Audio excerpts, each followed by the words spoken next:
Kaya ikaw, Saldi, kung naririnig mo ako, okay, ilabas mo na ang mga video. Napanaginipan ko, meron kang audio video. Diba si Dean Chase, follow niyo si Palangga ko, meron siyang audio na, yung mga hindi pa panood, sige. Karapatan po ng bawat mamamayang Pilipino na malaman kung ano pong klase mga tao ang nasa loob ng Malacanang.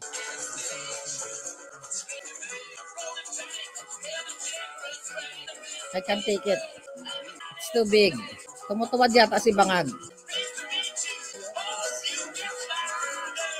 You love it, right, honey?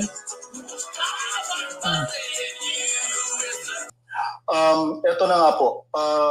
This audio was sent to me during kasagsagan ng pagsabog ng issue ni Paulo Tontoco. Kasi po, nag-reach out po itong person na to sa akin at sabi niya po, siya po mismo ay message para po sumali sa SEX party.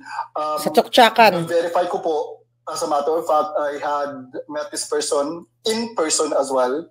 And napag-usapan po namin kung anong nangyari. Ayun na nga po, you might have seen my video about this previously on my page. If you have questions about that, just go back to my video. Ayun na nga po, na-send po niya sa akin ito and verified this person is actually an SEX party goer.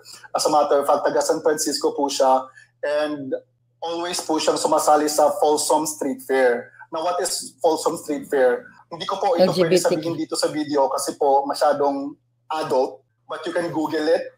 That's FOLSOM Street Parade. Fair. Yan po. Parang parada ng mga LGBTQ. Parati po siya sumasali dyan. He's always present in the SEX party scene.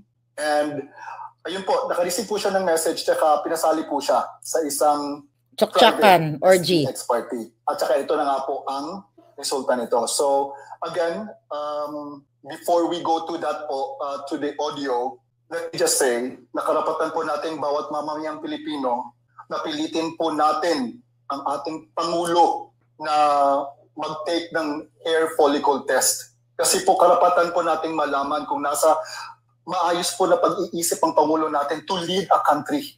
Bangag. Kasi hindi po isang, dalawa o tatlong buhay lang ang minamanage niya. Ang dami pong buhay. Milyon. Buong bansa, buhay ng mga mamamayang Pilipino po ang nasa linya nito. Dapat po tayo magalit, dapat po natin pilitin kasi ito po ang only way na malaman natin kung nasa tamang pag-iisip po ang Pangulo natin. Again, this video is up for interpretation and it's totally up to you. Diba? I think it's too big. You like it, you love it, right, honey? So yung nagsasalta na I think it's too big. Boses ni Bangag. Siyempre sasabihin na naman nila yung AI. Kung yung video ko nga na may mukha na sumisingot, sasabihin nila AI. Authenticated na, how much more ito audio pa lang. So boses ni Bangag yun. So ang interpretation ko doon, Dean Chase, my love, happy Thanksgiving Palangga. Tinitira siya sa... pag Bangag Tapos si Lisa Tanas, audience. Isa sa mga audience. Diba? Kasi ganun, diba? Orgihan, SEX party nga. Sino ba naka-attend sa inyo nun? Kadiri, diba? Hindi, may sound. Mahina lang. Hindi ko alam kung audio I mean yung music. Kaya mo is-message ko, tulog na yun si Dean. Alauna na maaga pasok nun. Tulog na yun. Bukas sisikahin ko. Gapalubi-lubi siguro. But anyway, imaginein mo, kung makita natin yung actual, definitely hindi natin makikita actual yun sa Facebook. Private siguro. Dean, baka naman. Diba, imaginein mo, addictus na, magnanakaw pa, ngawi pa, tapos kung ito ay makita natin, sabi nga ni Dean, nasa ating mga kamay o mga mata ang interpretation. 'Di ba? Kung ito ay tumutuwad si Bangag. Well, actually pinasabog ko na to sa inyo 'Di ba? Na nag-orgihan sila kaya nga si Bangag, 'di ba?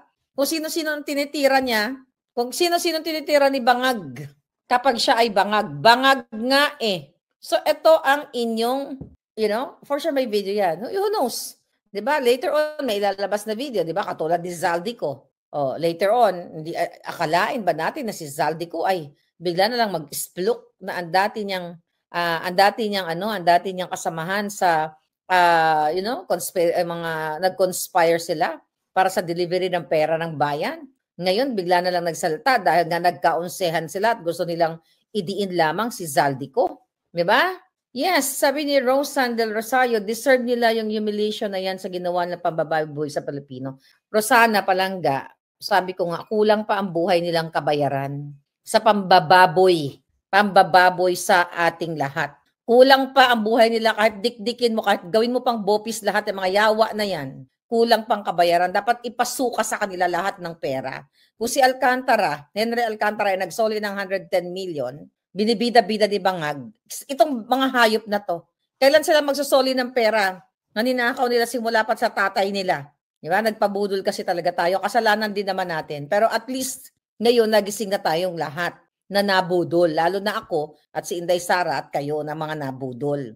Diba? Nakita ko yung mga clips, yung mga pagpapasalamat ni Bangag kay PRRD, yung pagsipsip niya kay Pangulong Duterte about continuity, pag siya ang nahalal, kukontinue natin yung mga nagawa ni PRRD. Kita mo, ganito ka, demonyo, si Marcos Jr. Kaya sabi ko, kahit hiwain mo siya ng pinong-pino, kulang pa ang kabayaran sa lahat ng pagnanakaw, pagbenta ng ginto natin, pagnakaw nila, paglapastangan sa atin, panggigipit, panggugurgur. Okay, tingnan mo dahil ang leader natin, actually hindi siya leader Bangag siya.